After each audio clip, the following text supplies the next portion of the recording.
Hello, എല്ലാവർക്കും നമ്മുടെ പുതിയ വീഡിയോയിലേക്ക് സ്വാഗതം. നമ്മളിന്ന് പൂരിയും സാമ്പാറാണ് തയ്യാറാക്കുന്നത്. പൂരിക്കുള്ള മാവ് ഗോതമ്പൊടി ഉപ്പും വെള്ളവും ഒഴിച്ച് കുഴച്ച് വെച്ചിട്ടുണ്ട്. ആദ്യം തന്നെ അതൊന്ന് പരത്തിയെടുക്കാം.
പൂരി റെഡി ആയിട്ടുണ്ട്.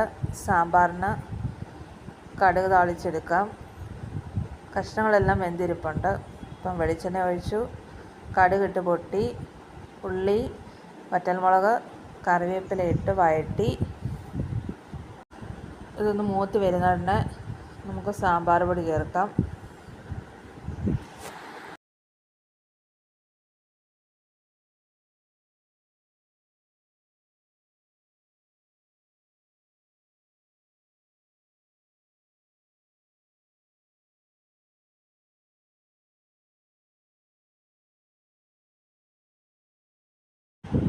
സാമ്പാർ പൊടി ചേർത്തിട്ടുണ്ട്. ഇനി അല്പം കായപ്പൊടിയും കൂടെ ചേർത്ത് കൊടുക്കാം. ഇത് നല്ലപോലെ ഒന്ന് മൂത്ത് വരട്ടെ. അത് കഴിഞ്ഞ് നമുക്ക് വേവിച്ച് വെച്ചിരിക്കുന്ന കഷ്ണങ്ങൾ ഇതിലേക്ക് ചേർത്ത് കൊടുക്കാം. പുളി വേണമെങ്കിൽ ചേർക്കാം. ഞാൻ തക്കാളിപ്പഴം ചേർത്തുകൊണ്ട് പുളി ചേർത്തില്ല. ഇതൊന്ന് അടച്ച് വെക്കാം. നല്ലപോലെ ഒന്ന് തിളച്ച് വരട്ടെ. സാമ്പാർ നല്ലപോലെ തിളയ്ക്കുന്നതിനനുസരിച്ച് ടേസ്റ്റും കൂടും. നമ്മുടെ സാമ്പാർ റെഡി ആയിട്ടുണ്ട്. അപ്പോൾ വീഡിയോ ഇഷ്ടമായാൽ like, share, subscribe. Okay, thank you. അപ്പോൾ നമ്മുടെ ഡിന്നർ ഇവിടെ റെഡി ആയിട്ടുണ്ട്. സാമ്പാറും പൂരി.